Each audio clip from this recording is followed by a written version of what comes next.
It's 5 o'clock. Very good evening. Our main story is the latest from the trial of the South African athlete Oscar Pistorius, who's been giving evidence to the court in Pretoria for the first time.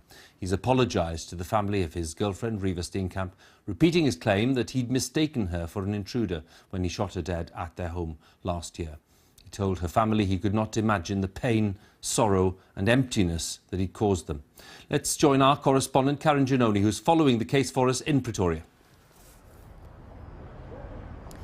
Well, Huw, after weeks of anticipation, Oscar Pistorius today finally took the stand. We couldn't see him, we could only hear him. He declined to be shown on live video while he gave evidence, but that didn't make his testimony today any less dramatic. My colleague Andrew Harding has been in court. A crucial day for Oscar Pistorius as he arrives in court to begin his defence.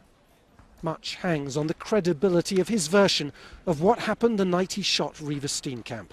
My lady, if I may just please start off with my evidence by tendering an apology. Called to begin giving evidence, the athlete instead turned to the public gallery where Reeva's mother June was sitting. I'd like to apologise and say that there's not a moment, and there hasn't been a moment since this tragedy happened, that I haven't thought about your family. I wake up every morning, you're the first people I think of, the first people I pray for. I can't imagine the pain and the sorrow and the emptiness that I've caused you and your family. I was simply trying to protect Reeva. I can promise that when she went to bed that night, she felt loved. June Steenkamp showed no emotion in court as Oscar Pistorius went on to describe how he'd been affected by Reeva's death. I have terrible nightmares about things that happen at night, where I wake up and I can smell blood, and I wake up to being terrified.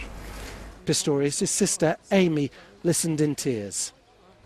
Pistorius went on to describe how he'd battled to overcome his disability, his parents' divorce, his mother's early death, to become a world-class athlete. Andrew Harding, BBC News, Pretoria.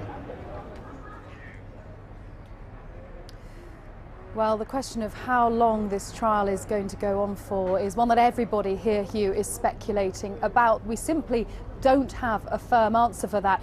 We're expecting the rather sympathetic and gentle coaxing out of questions by the Defence Counsel Barry Roux to continue into Tuesday. But if today was gruelling enough, heaven only knows what will happen once the state, the prosecutor Harry Nell, gets hold of Oscar Pistorius. He is renowned for his aggressive style, his forensic style of questioning. He's known as the pit bull among the legal fraternity here, and he is going to put Oscar Pistorius on the spot about every detail of what happened in the early hours of Valentine's Day last year. So if Oscar Pistorius found himself emotionally drained and exhausted after today, he has a significant amount more of it to come.